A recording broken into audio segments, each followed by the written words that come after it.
Hey everybody! Welcome back to Shared Faith and day 3 na po tayo ng pagbabasa natin sa libro ng Exodus or Exodo. Chapter sa 5 and 6 po ang babasahin natin ngayong araw na to. Bago po tayo mag-umpisa, tayo po ay manalangin saglit. Let's pray. Hallelujah God. Thank you Jesus. Heavenly Father, maraming salamat pong muli sa panibagong araw o Diyos. Salamat God na sa lahat Lord ng mga tinuturo mo sa amin o Lord. Salamat po. God, binubuksan namin ang aming puso sa inyong salita. Lord Jesus, linisin niyo po kami ng iyong banal na dugo. Patawarin niyo po kami sa aming mga kasalanan. Lord Holy Spirit, we pray po na i-guide niyo po kami sa aming pag-aaral ng inyong salita ngayong araw na to. Ano man Lord ang inyong revelation sa bawat isa o Diyos, dalangin ko po Lord, maging sensitive po kaming lahat dito Lord. Maraming salamat God, we entrust to you our Bible reading today. This we pray in Jesus' precious name. Amen, amen, and amen. Okay, so start na po tayo. Exodo Kabanatang 5. Pagkatapos nito, nagpunta sa Faraon sina Moises at Aaron. Sinabi nila, ipinapasabi ni Yahweh ang Diyos ng Israel na payagan ninyong pumunta sa ilang ang kanyang bayang Israel upang magpista bilang parangal sa kanya.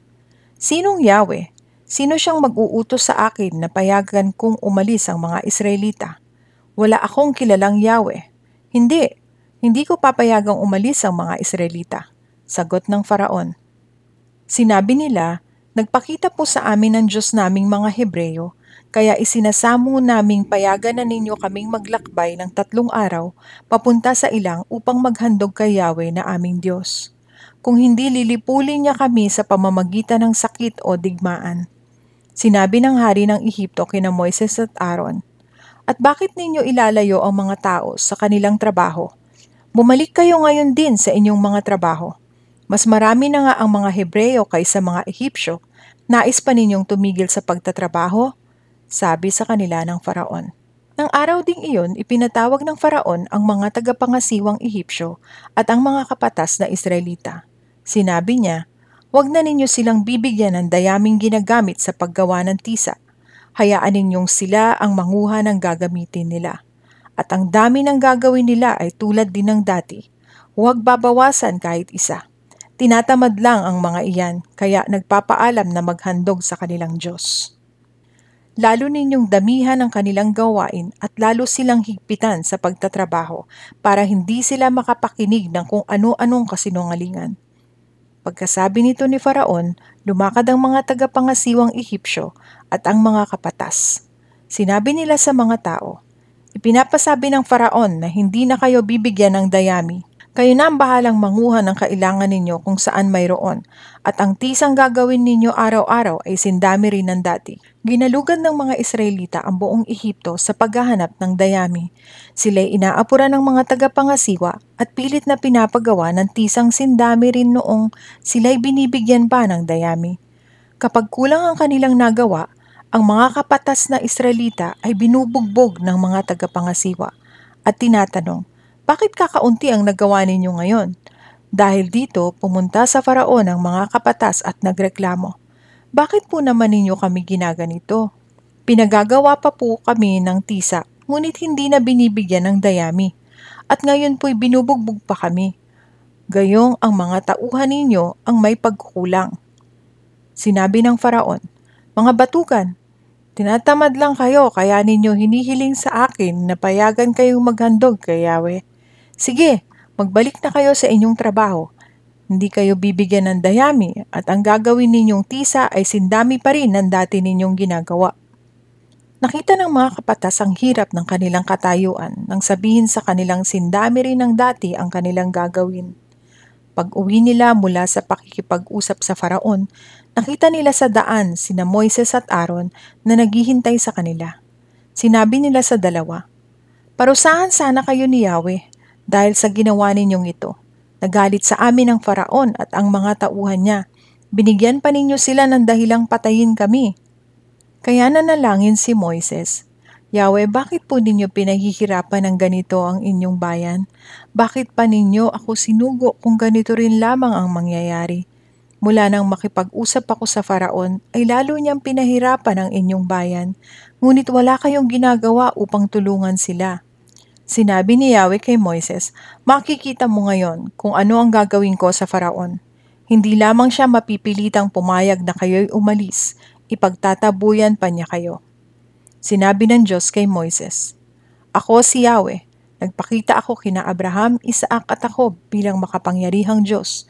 Ngunit hindi ako nagpakilala sa kanila sa pangalang Yahweh. Gumawa ako ng kasunduan sa kanila at nangako akong ibibigay sa kanila ang Kanaan, ang lupaing tinirahan nila noon bilang mga dayuhan. Narinig ko ang daig ng bayang Israel na inaalipin ng mga Ehipsyo, at hindi ko nalilimutan ang ginawa kong kasunduan sa kanilang mga ninuno.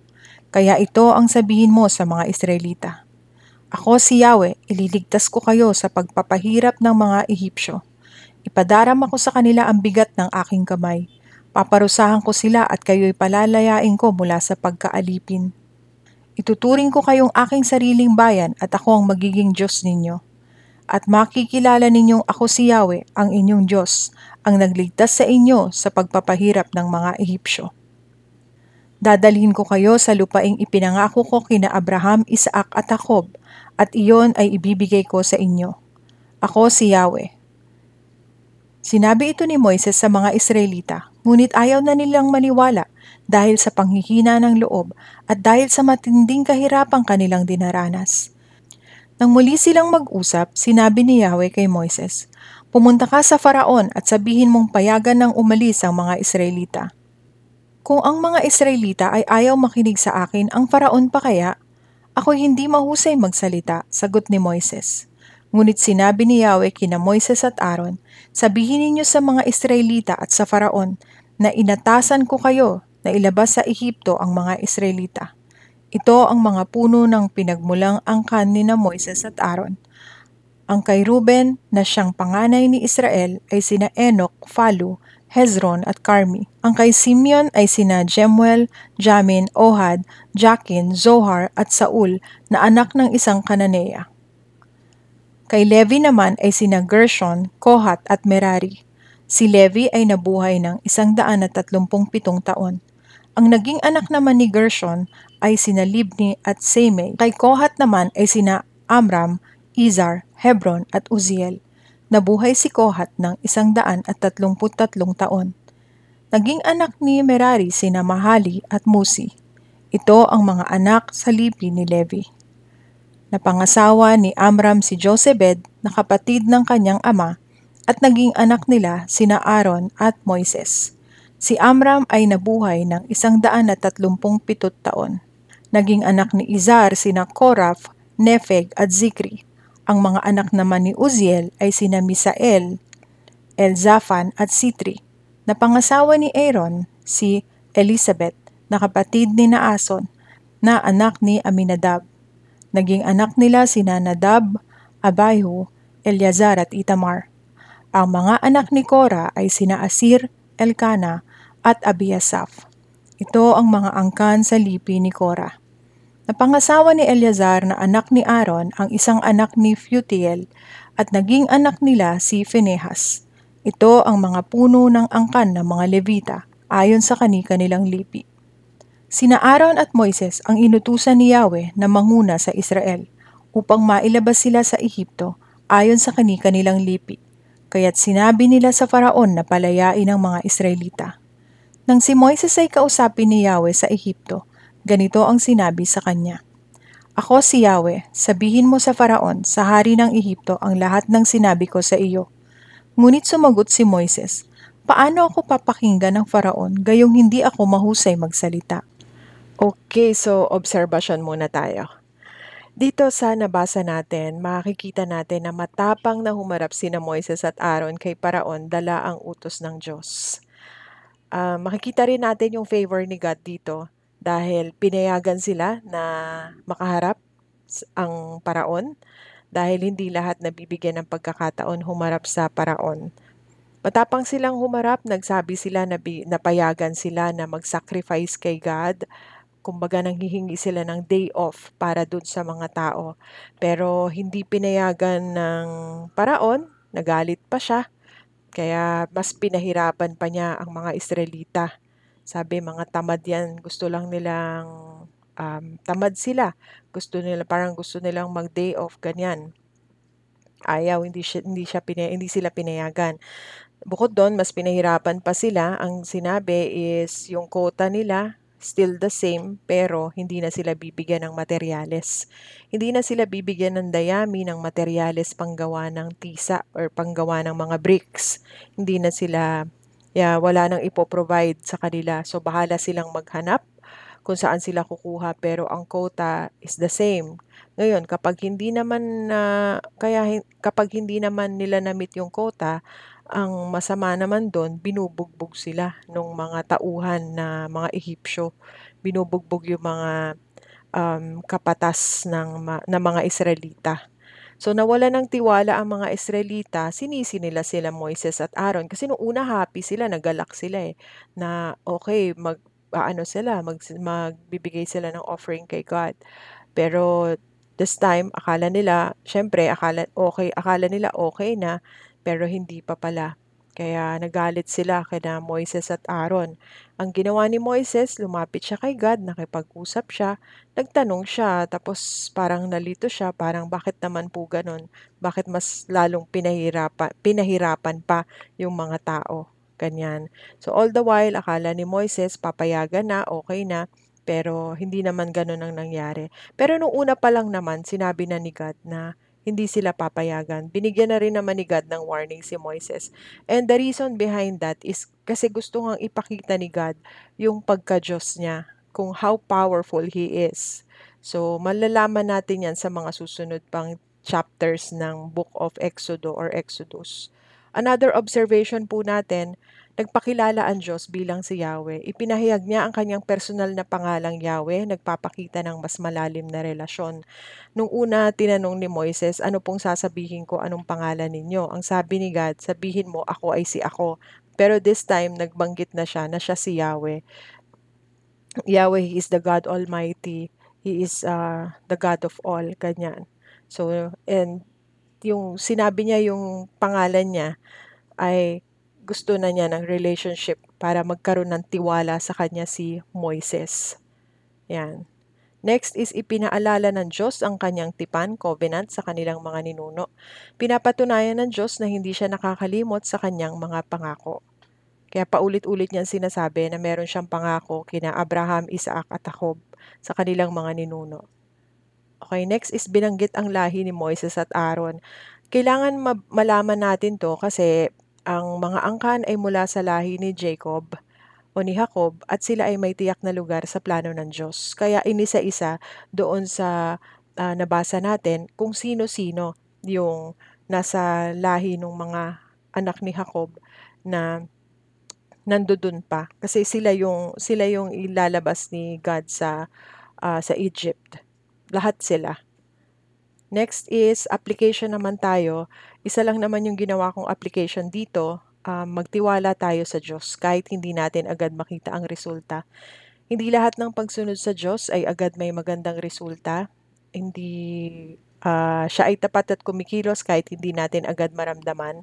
And this is for sure.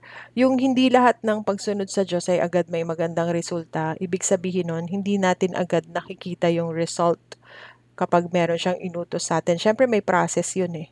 'Di ba? Kapag may gagawin ka, may proseso. Minsan kapag may inaayos ka, may nagugulo muna bago mo maiayos. So ganun din, maraming inaayos si God, hindi porket sinabi ni Lord na gawin mo to, tapos smooth sailing na lahat. Pero one thing is for sure, hindi naman niya tayo iiwanan, hindi niya tayo pababayaan. Yun naman din ang pangako niya. Basta sinabi niya na gawin lang natin.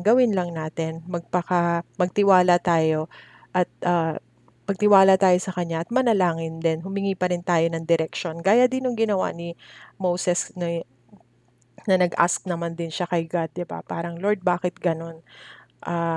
Bakit ganun ang nangyari? Bakit pinahirapan yung mga tao? Ganyan. So, ganun ang gawin natin. Let's talk to God and let's trust Him. Okay, tapos na po tayo sa ating pagbabasa at sa ating pong observation and application and prayer na po tayo. Pray po muna tayo. Hallelujah, God. Thank you, Jesus. Hallelujah, Father. Heavenly Father, we come in Jesus' name. Lord, maraming salamat pong muli sa lahat ng learnings namin ngayong araw na to. Salamat, God, sa opportunity na makapagbasa ng inyong salita. Salamat, Lord, that we have the freedom here in the Philippines, O God, na magbasa ng inyong salita. Hindi namin kailangan matakot, hindi namin kailangan magtago. Lord, dalangin po namin na patatagin niyo po ang aming mga kalooban. Dalangin namin, God, na mas lumalim pa ang aming relasyon sa inyo. Patatagin niyo po ang aming pananampalataya. Kung meron man po kaming mga bagay na hinihiling sa inyo na hindi pa namin nakikita ang resulta, dalangin namin, Lord, patuloy kaming magtiwala po sa inyo. God, kayo na pong bahala sa aming buhay, sa aming pamilya. Bigyan niyo po kami patuloy, O Diyos, ng lakas ng loob, O Diyos, na gawin ang mga bagay na pinagagawa niyo po sa amin. Ito po ang aming dalangin, Ama, sa pangalan ni Jesus. Amen, amen, and amen. Okay, so magkita-kita po tayo ulit bukas. God bless you all. Please do share this video to your family and friends. Ingat po kayo. Bye-bye.